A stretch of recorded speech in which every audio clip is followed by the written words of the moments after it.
Hi everybody. Bill MacPhee here with Mental Wellness Today presents Recovery Blog with Bill MacPhee. I'm your host, Bill MacPhee. Welcome to today. Today is Monday, November the 3rd, 2014, and I'm here alone today. I don't have a guest with me, but I'll talk about a future guest shortly. Just wanted to talk about a few things over the weekend and different things going on. I know a lot of times I talk about reading in books, and I just want to just want to tell you that at one time I wasn't always able to see for reading due to my medication. I know a lot of times people who are on antipsychotic medication, especially when they first begin and first start it, our eyes become blurry. We kind of can't read. And for the longest time, that was my problem. Even though you'd go to get glasses or you'd see that, and the reason is that is because of the medication. What I found, and it took a while, is that I would with my benzitropine, my cogentin. I would take my cogentin, and after a while, it did help my eyes stabilize. Originally, when I would try to read, things would be blurry, and I just couldn't concentrate and everything like that. However, reading does open up a whole new world, and if for some reason you can't read because of your medication is doing something to your eyes or the illness, and that, you know what, you can always get audio tapes and audio books and things like that. In my book, actually, To Cry a Dry Tear, we're working on getting an audio version of that. So if you have trouble reading, you'll be able to download it and hear it being read to you instead of having to read it yourself. But moving on, I told you I was reading. Let's see, what did I read over the last weekend? I was reading this book here. It's called Keep It Simple Spirit, and it was about by Connie Robichaud. And Connie wrote a book. I wasn't really into it that much. I really didn't enjoy it. It really talks about your inner child and kind of holistic idea and things like that. However, I did get one good message out of the book, one good chapter. And you know what? It's funny that way. I'll read a book. Whenever I start a book, I kind of vow to finish it. Even if I don't like the book, I'll read it right through to finish it because I usually get something. I usually get something out of it that I can take away. And out of this book, Keep It Simple Spirit, what I got out of it was very, very neat. Where basically she talks about things that you don't like about other people to list. She said, list 10 things that you don't like to see or you don't like about other people or whatever like that. And so I listed them, and the whole idea is about if you list these and you see that what you don't like in other people, then don't do them yourself, kind of thing. And my list is basically poor time management, uh, people who are chronically late. I really don't like that. I hate to see young kids. I hate to see young teenagers smoking. I really do. I don't like the attitude that some people have that life owes them a living kind of thing. I don't like swearing. I try to make it, you know what? Hey, listen, I swear sometimes too. Sometimes my anger, I get very mad. But usually, as a rule, I usually don't swear, and I don't like that in other people. I can't stand that in my father. My father swears all the time and I definitely don't like that. But you know what? Another thing is that people who watch a lot of TV time after time and after end, people who are pessimists. You know what? You read a lot of books about, especially in the self motivation books and all that, about not hanging around people who are negative or who aren't positive, who are always a downer, and that's true. I mean, it is. Nobody likes to be around people who complain constantly. No people like to be around people who see that the glass is half empty and not half full. Makes a big difference. People who are pessimists instead of optimists, you know, just really brings you down. I really don't like, people who are antisocial, but there's a lot of reasons for different people to be antisocial. That's not a big thing. Everybody's different. Everybody can like people. Everybody needs their time. So that's not really a big one with me. But I just rather spend time with people who are outgoing rather than outspoken.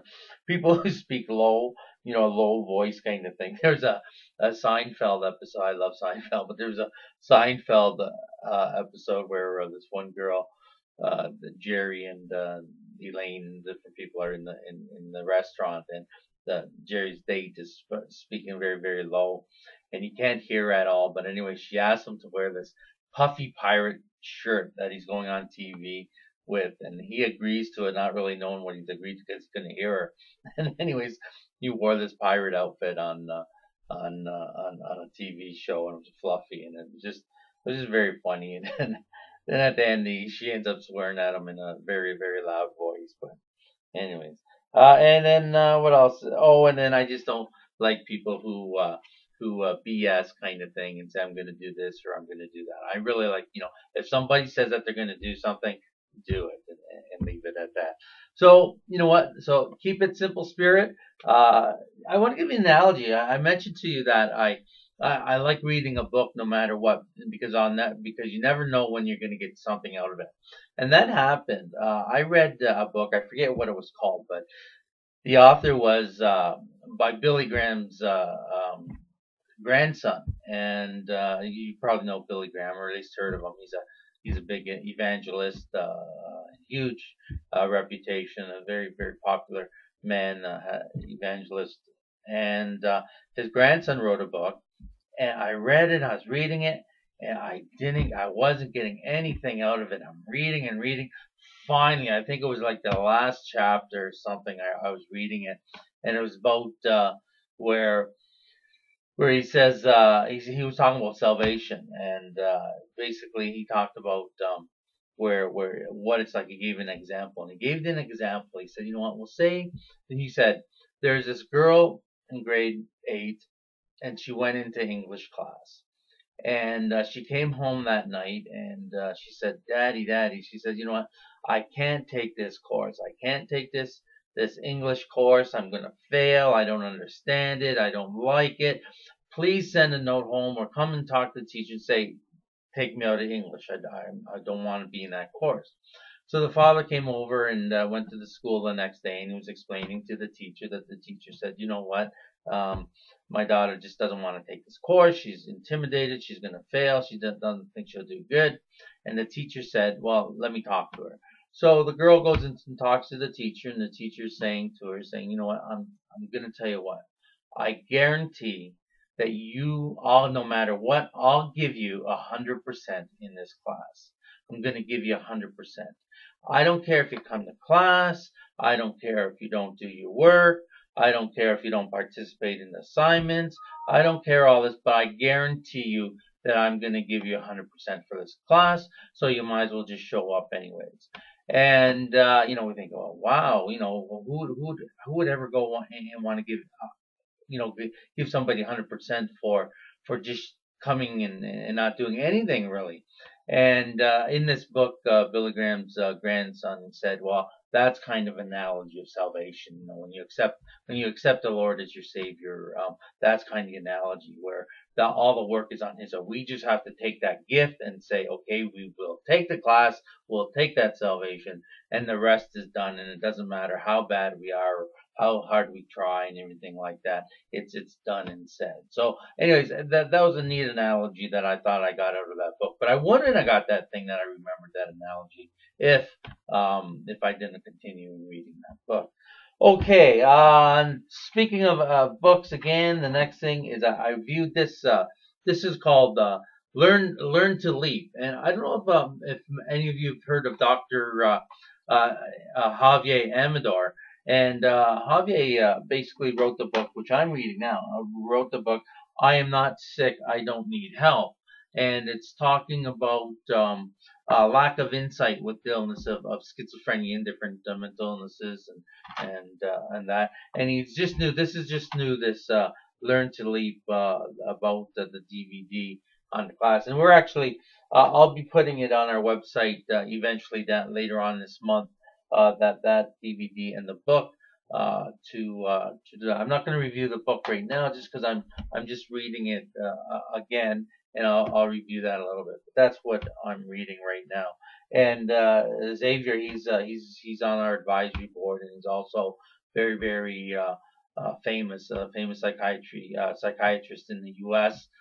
He's a commentator on CNN whenever they have stuff about psychological or psychiatry news. He's always their man that they interview on that. Xavier's very great guy. He's not only a psychiatrist. He has a brother. He had a brother. His brother's deceased right now. He's deceased, but his brother Henry suffered from schizophrenia as well. And Amador talks about that. Okay, so let's see here. I talked about the Spirit Book. I talked about Billy Graham there. I talked about Amador. Oh, I have a speaking engagement. I'm speaking actually tomorrow, Tuesday. I'm speaking at Niagara College to a group of people who are in law and security course. So we're going to talk about that. I'm going to tell my story, and many of you know that I was not arrested, but I was taken away by police, and I was picked up by the police in my psychosis more than once, and it's not a great thing to go through. Definitely scary moments. I thought that these police officers were taking me away to crucify me or annihilate me or to kill me, and the fear you have when these things are happening. So really, that's.